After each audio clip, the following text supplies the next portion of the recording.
नमस्कार विद्यार्थी मित्रांनो आणि पालकांनो, बाळांनो, एमएसटी सीईटी 2026चं कॅप राऊंडचं इंजिनिअरिंग स्ट्रीमचं रजिस्ट्रेशन सुरू झालंय काल संध्याकाळपासून. ठीक आहे, काल संध्याकाळपासून तर आतापर्यंत साईट व्यवस्थित काम करत नव्हती, सर्व्हर डाऊन होतं बाळांनो. ठीक आहे, पण आता साईट व्यवस्थित काम करायला लागलेली आहे. आता तुम्ही तुमचं रजिस्ट्रेशन करू शकतात. इनफ टाइम आपल्याला सीईटी सेलने दिलेला आहे. 12 तारखेपर्यंत आपण रजिस्टर करू शकता. ठीक आहे, त्यानंतर सुद्धा थोडाफार टाइमलाईन आपली वाढणारच आहे. ठीक आहे, पण तुम्हाला 12 तारखेपर्यंत वेट करायचं आहे का? नाही, पुढच्या 1-2 दिवसात तुम्हाला तुमचं रजिस्ट्रेशन वगैरे संपवायचं आहे बाळांनो. कारण जर एखाद्या डॉक्युमेंटमध्ये काही इश्यू असेल, काही प्रॉब्लेम आला आपल्याला, पण आपल्याला तेवढे 7-8 दिवस भेटतात की जेणेकरून आपण परत ते डॉक्युमेंट प्रोड्यूस करून आपण आपल्या वेळोवेळी ते रजिस्ट्रेशन व्हेरिफिकेशन कंप्लीट करू शकतो. ठीक आहे, म्हणून पुढच्या 1-2 दिवसात तुम्हाला किंवा आज तुम्हाला रजिस्ट्रेशन संपवायचंय. ठीक आहे, आता रजिस्टर कसं करायचंय पूर्ण डिटेलमध्ये आपण बघूया. ठीक आहे, जे विद्यार्थी पर्सनल काउन्सिलिंग मध्ये एनरोल्ड आहेत त्यांना डिटेल सेशन आपण दिलेलं आहे पर्सनल काउन्सिलिंग मध्ये, की रजिस्टर कसं करायचं, कोणत्या कॅटेगरीमध्ये काय डॉक्युमेंट, सगळ्या गोष्टी. त्याच्यामध्ये जर तुम्हाला काही इश्यू असेल, तुम्हाला जे पर्सनल काउन्सिलर अपॉइंट केलेले आहेत त्यांना तुम्ही एनी टाइम कॉल करून तुमच्या क्वेरीज क्लिअर करू शकतात बाळांनो. कारण रजिस्ट्रेशन प्रोसेसमध्ये कुठं चूक तुमची व्हायला नकोय. ठीक आहे, आता जे विद्यार्थी अजूनपर्यंत रजिस्टर केलं नसेल पर्सनल काउन्सिलिंग मध्ये, लगेच रजिस्टर करा बाळांनो. जरी कमी पर्सेंटाईल असेल तरी एक चांगलं कॉलेज 100% पॉसिबल आहे जर व्यवस्थित काउन्सिलिंग केली, व्यवस्थित कॉलेज लिस्ट काउन्सिलर कडून बनवून घेतली. ठीक आहे, तुमच्या पर्सेंटाईल नुसार, कॅटेगरीनुसार, ज्या सिटीमध्ये तुम्हाला जायचंय, ज्या ब्रांचमध्ये तुम्हाला जायचंय, सगळ्या तुमच्या रिक्वायरमेंट समजूनच आपण कॉलेज लिस्ट बनवतो बाळांनो, जेणेकरून एक कमी पर्सेंटाईलला पण तुम्हाला एक चांगलं कॉलेज लागायला हवं. लास्ट इयरचे तुम्ही रिझल्ट बघू शकता, विद्यार्थ्यांचे खूप कमी पर्सेंटाईल होते तरी ते आज महाराष्ट्रातल्या नंबर 1 कॉलेजेसमध्ये शिकताय. का? व्यवस्थित काउन्सिलिंग केली, व्यवस्थित डॉक्युमेंटेशन, व्यवस्थित रजिस्ट्रेशन, व्यवस्थित ऑप्शन फॉर्म भरला, व्यवस्थित कॅप राऊंड खेळले, स्पॉट राऊंड खेळले, आयएलएस राऊंड व्यवस्थित खेळले, कॉलेज लिस्ट स्वतः आम्ही त्यांची बनवली. ठीक आहे, जेणेकरून त्यांचं कमी पर्सेंटाईलला पण एक चांगल्या कॉलेजमध्ये झालं बाळांनो. ठीक आहे, तुमचंही होऊ शकतं, नक्कीच रजिस्टर करू शकता. लिंक डिस्क्रिप्शन बॉक्समध्ये टाकलेली आहे. असेही खूप सारे विद्यार्थी होते ज्यांचे खूप चांगले पर्सेंटाईल होते तरी ते 3rd क्लास कॉलेजेसमध्ये शिकताय. का? प्रत्येक गोष्ट स्वतःहून करायला गेले. जर तुम्हाला महाराष्ट्राच्या 350 कॉलेजेसचं नॉलेज आहे ना बाळांनो, तुम्ही प्रत्येक गोष्ट स्वतःहून करू शकता. जर नाही आहे ना तर प्लीज पर्सनल काउन्सिलिंग मध्ये एनरोल करून घ्या. वाटल्यास तर जिथून तुम्हाला चांगलं वाटतं तिथून करून घ्या, पण नक्कीच करून घ्या. ठीक आहे, आपल्या पर्सनल काउन्सिलिंग मध्ये पूर्ण टीम तुम्हाला हेल्प करते बाळांनो. मी स्वतः तिथं असतो प्रत्येक ठिकाणी. ठीक आहे, तुम्हाला कधी डाऊट आला तुम्ही मला सुद्धा कॉल करू शकता. ठीक आहे, डॉक्युमेंटेशन पासून तर verification, option form, cap round 1, 2, 3, freeze, float, spot, institute management, scholarship, सगळ्या गोष्टी आपण कव्हर करतो. स्कॉलरशिप सुद्धा बाळांनो. ठीक आहे, लास्ट इयर 2 ते 3 लाख रुपये फीज होती विद्यार्थ्यांची. आपण योग्य स्कॉलरशिप त्याच्यापर्यंत पोहोचवल्या, त्याची फीज 0 झाली है ना. हे तुमच्या सोबतही होऊ शकतं. एक पर्सनल काउन्सिलर तुम्हाला अपॉइंट केला जातो. ते पर्सनल काउन्सिलर नेहमी तुमच्या सोबत असतात. एनी टाइम तुम्ही त्यांना कॉल मेसेज करून तुमच्या सगळ्या क्वेरीज क्लिअर करू शकतात. तेच तुमची कॉलेज लिस्ट सुद्धा बनवतील बाळांनो. तुमचे जे पर्सेंटाईल, कॅटेगरी, कोणत्या सिटीमध्ये ऍडमिशन हवंय, कोणत्या ब्रांचमध्ये हवंय, सगळ्या तुमच्या रिक्वायरमेंट समजून प्रत्येक कॉलेजमध्ये चेक केलं जाईल कुठे तुमचा नंबर लागतोय, त्यानुसार तुमची कॉलेज लिस्ट वगैरे बनेल. तीच लिस्ट तुम्हाला सीईटी सेलला सबमिट करायची असते, जेणेकरून कमी पर्सेंटाईलला पण आपल्याला एक चांगलं कॉलेज लागलं पाहिजे. जरी हाय पर्सेंटाईल असतील तरी लो पर्सेंटाईल असतील बाळांनो, अजून सुद्धा 50% काम बाकी आहे. या 50% कामला जर व्यवस्थित केलं, तुम्ही कमी पर्सेंटाईलला पण चांगल्या कॉलेजमध्ये जाऊ शकतात. तुमच्या आयुष्याचा प्रश्न आहे हा. नेक्स्ट 3 महिन्याचा प्रश्न नाही बाळांनो, हा नेक्स्ट 4 वर्षाचा प्रश्न नाही, नेक्स्ट 20 वर्षाचा प्रश्न आहे ना. तुम्ही कुठं नोकरी करणार हे आता डिसाईड होणार आहे या 3 महिन्यामध्ये. म्हणून हे 3 महिने व्यवस्थित करा बाळांनो. काही अडचण असेल तुम्ही या नंबरला व्हॉट्सअप करा. कॉल रिसीव्ह करणं माझ्याकडनं या प्रसंगी शक्य नाहीये. ठीक आहे, जे विद्यार्थी पर्सनल काउन्सिलिंग मध्ये एनरोल्ड आहेत त्यांचे व्यवस्थित कॉल्स वगैरे रिसीव्ह होत आहेत, काउन्सिलर व्यवस्थित हेल्प करतायत. ठीक आहे, तर तुम्ही व्हॉट्सअपला टाकू शकतात काही अडचण असेल तर. चला, नक्कीच एनरोल करा. कॉमेंट सेक्शन मध्ये पिन केलेली लिंकला. आता बघूया आपण रजिस्ट्रेशन. ठीक आहे, रजिस्ट्रेशन वरती जसं तुम्ही पोर्टल ओपन करणार याची लिंक डिस्क्रिप्शन बॉक्समध्ये टाकतोय मी. ठीक आहे, न्यू रजिस्ट्रेशन वरती तुम्हाला क्लिक करायचंय बाळांनो. तुम्हाला तुमचा आयडी टाकायचंय, पासवर्ड टाकायचंय. आयडी पासवर्ड टाकल्यानंतर तुमच्या समोर एक असं पेज ओपन होऊन जाईल. ठीक आहे, इथं तुम्हाला सेंट्रलाइज ऍडमिशन प्रोसेस वरती क्लिक करायचंय. जसं तुम्ही सेंट्रलाइज ऍडमिशन प्रोसेस वरती क्लिक करणार बाळांनो, इथं तुम्हाला ऑप्शन येईल have you appeared for PCM MST CET. ठीक आहे, तुम्हाला इथं यस मार्क करायचंय. जर तुम्ही पीसीबी मधून अपेअर केला असेल तर तुम्हाला इथं नो मार्क करायचंय आणि पीसीबीला यस मार्क करायचंय. जर तुम्हाला बायोटेक्नॉलॉजी सारखी सब्जेक्ट मध्ये ऍडमिशन घ्यायचं असेल तर, बायोटेक्नॉलॉजी इंजिनिअरिंग आहे तरी त्याचं ऍडमिशन पीसीबी ग्रुप मधून होतं बाळांनो.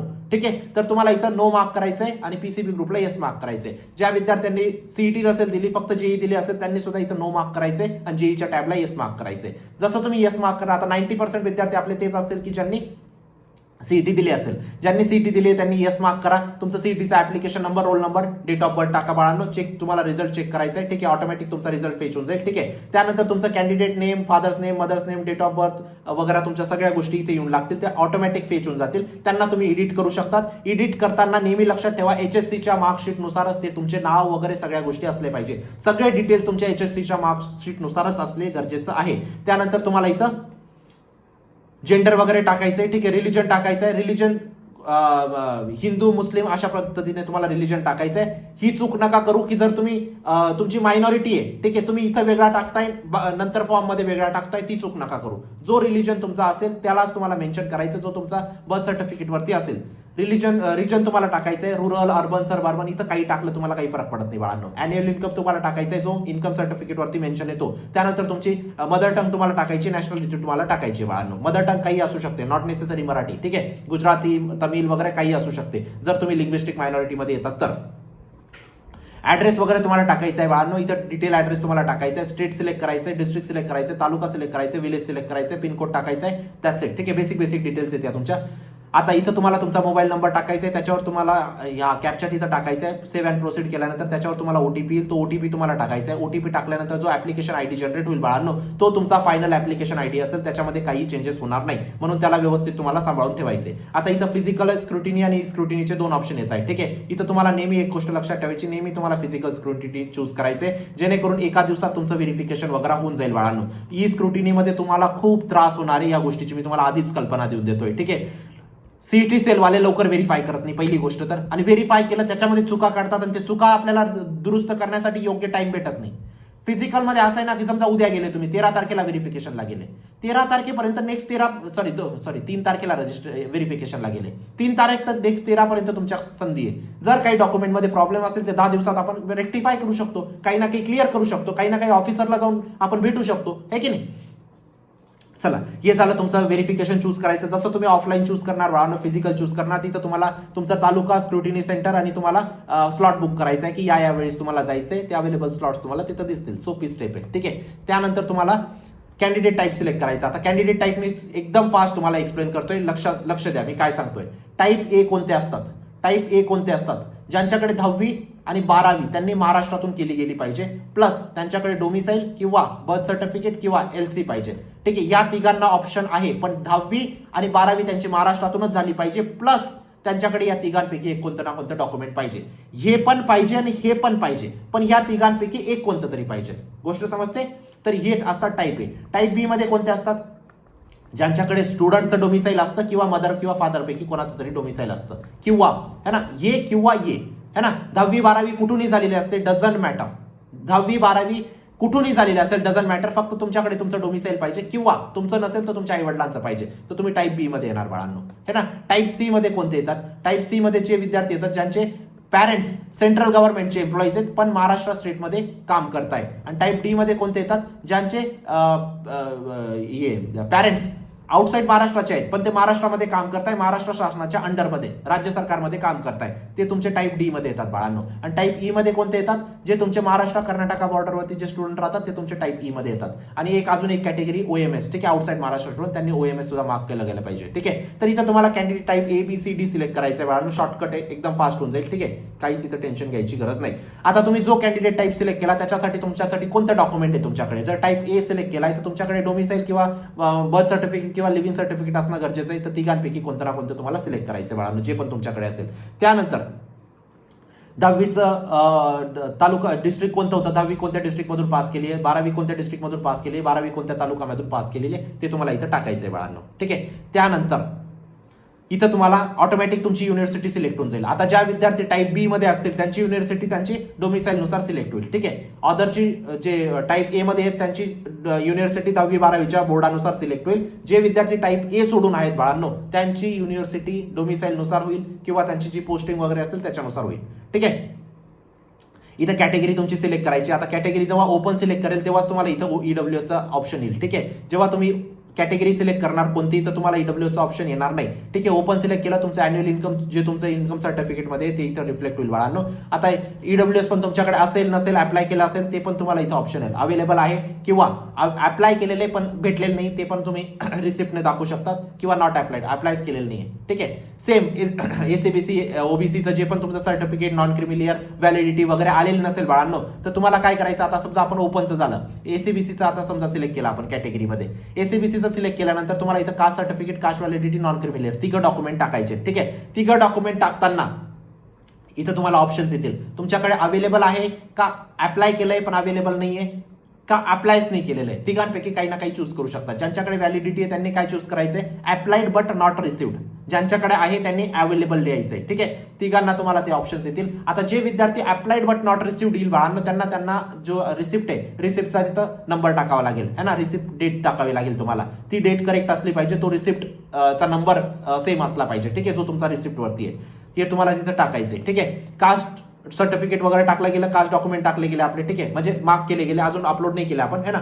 आता स्पेशल रिझर्वेशन डिटेलमध्ये जर तुम्ही डिसेबिलिटी आहे तर तुम्हाला येस नो मार्क करायचे, पीडब्ल्यूडी मध्ये असणार तर. ठीक आहे, डोमिसाईल मध्ये असणार तर सॉरी डिफेन्स मध्ये असणार तर डिफेन्स 1, डिफेन्स 2, डिफेन्स 3 तीन प्रकारचे असतात, कोणतेही तुम्हाला एक मार्क करायचे. त्यानंतर तुम्हाला ट्युशन फीस साठी तुम्हाला येस मार्क करून द्यायचे बाळांनो, काही घाबरायची गरज नाही. नंतर आपल्याला नाही पण टाकायचं असलं ऑप्शन TFWS मधून तर आपण नाही टाकू शकत. ठीक आहे, जर 8 लाखाच्या खालचं उत्पन्न असेल तर TFWS ला पण तुम्हाला येस मार्क करून द्यायचंय. ठीक आहे, आता डिफेन्स मध्ये पण 3 टाईप येतात बाळांनो, डेफ 1, डेफ 2, डेफ 3.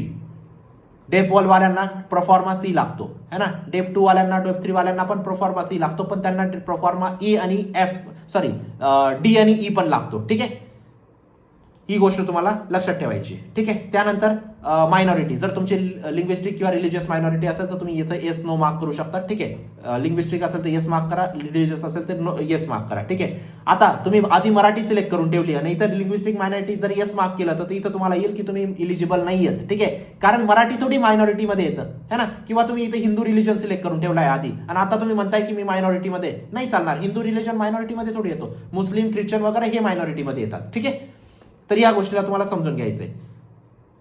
त्यानंतर ऑर्फन असणार तर येस मार्क करा. ठीक आहे, मायनॉरिटी वगैरे तुम्हाला सांगितलं. आता त्यानंतर तुम्हाला 10वीचं इथं बोर्ड सिलेक्ट करायचं आहे, 10वीचं इयर सिलेक्ट करायचंय, हॉल तिकीट टाकायचंय, इथं तुमचे सगळे मार्क्स तुम्हाला टाकायचे आहेत बाळांनो. ठीक आहे, त्यानंतर 12वीचं तुम्हाला इथे येस मार्क करायचं. जे विद्यार्थी इलिजिबल नसतील ते फॉर्म भरू नका.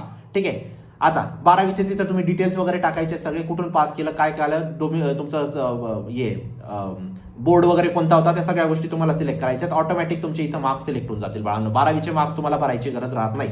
त्यानंतर जे इमेज दिले असेल तर येस मार्क करा. ऑटोमॅटिक तुमचं application number, date of birth विचारेल आणि तुमच्या सगळ्या डिटेल्स ऑटोमॅटिक फेच करून घेईल बाळांनो. ठीक आहे, त्यानंतर तिथं तुम्हाला फोटोग्राफ सिलेक्ट करायचा आहे, फोटोग्राफ तुम्हाला अपलोड करायचे, सिग्नेचर अपलोड करायची. ठीक आहे, फोटो एक पहिले सिलेक्ट करा की काय अपलोड करायचे. फोटोग्राफ सिलेक्ट करायचं तर फोटोग्राफ सिलेक्ट करा, त्यानंतर फोटो अपलोड करा. सिग्नेचर सिलेक्ट करायचं, सिग्नेचर अपलोड करा, सिलेक्ट करा, त्यानंतर सिग्नेचर अपलोड करा. आता इथं सगळे आपल्याला डॉक्युमेंट्स आपले प्रोड्यूस करावे लागतील बाळांनो, सगळे डॉक्युमेंट्स आपल्याला इथं द्यावे लागतील. ठीक आहे, जे पण तुम्ही आता डोमिसाईल आहे तर तुम्हाला इथे डोमिसाईल अपलोड करावा लागेल. ठीक आहे, लिव्हिंग सर्टिफिकेट अपलोड करावा लागेल, caste certificate, caste validity, non criminal हे फक्त कॅटेगरी वाल्यांना येईल. ठीक आहे, त्यानंतर इन्कम सर्टिफिकेट अपलोड करावं लागेल, SSCचं मार्कशीट, HSCचं मार्कशीट, स्कोर कार्ड तुम्हाला इथं अपलोड करावं लागेल बाळांनो. ठीक आहे, आता हे बाकीचे तर डॉक्युमेंट नॉर्मली अपलोड होऊन जातात, पण जे कास्ट सर्टिफिकेट, कास्ट व्हॅलिडिटी असते ना बाळांनो, त्याच्यासाठी थोडंसं त्यांना आहे ना इथं हा नंबर टाकावा लागतो तुम्हाला, ED नंबर, कास्ट व्हॅलिडिटीला ED नंबर टाकावा लागेल.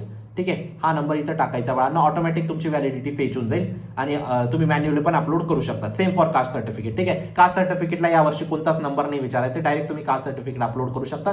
फक्त तुम्हाला सब डिव्हिजनल ऑफिसर एक टाकायचे इथं ज्युरिडिक्शन मध्ये. ठीक आहे, डिस्ट्रिक्ट टाकायचे, तालुका टाकायचे. बारकोड नंबर यावेळेस विचारत नाही, हे लास्ट वेळ विचारायचे. ठीक आहे, यावेळेस डायरेक्ट तुम्हाला अपलोड करायचे. ठीक आहे, तर हे कास्ट सर्टिफिकेट, कास्ट व्हॅलिडिटी वगैरे झालं बाळांनो.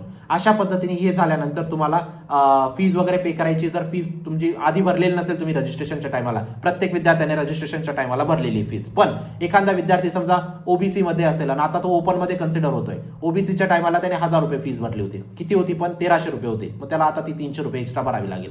सीटी सेल सगळं वसूल करतं बाळांनो. ठीक आहे, तर हे सगळं तुम्हाला अशा पद्धतीने तुम्हाला रजिस्ट्रेशन करायचे बाळांनो. यानंतर तुम्हाला ऑफलाईनला जाऊन व्हेरिफिकेशन करून घ्यायचंय. जो पण स्लॉट तुम्ही बुक केला असेल तो. खूप क्विक सांगितलं मी तुम्हाला पूर्ण रजिस्ट्रेशन, कारण तुम्हाला बर्डन नको फील व्हायला की मला अर्धा तास, 1 तास बसायचंय रजिस्ट्रेशनला. नाही बाळांनो, 10-15 मिनिटात रजिस्ट्रेशन संपतं है ना. हा, काउन्सिलिंग सेशन मध्ये आपण डिटेलमध्ये एक्सप्लेन केलेलं आहे. ठीक आहे, अर्धा तासाचं सेशन मी घेतलेलं आहे बाळांनो. प्रत्येक गोष्टीच्या डिटेलमध्ये जाऊन मी एक्सप्लेन केलेलं आहे. काही अडचण असेल तुम्ही तुमच्या पर्सनल काउन्सिलरशी डिस्कस करा, व्यवस्थित फॉर्म फिलिंग करा है ना. तुमच्या कॉलेज लिस्ट पण आपण लवकरच तुम्हाला सर्क्युलेट करू बाळांनो. एकदा सीट मॅट्रिक्स येऊ द्या, त्यानंतर तुमची डॉक्युमेंट वगैरे तुम्हाला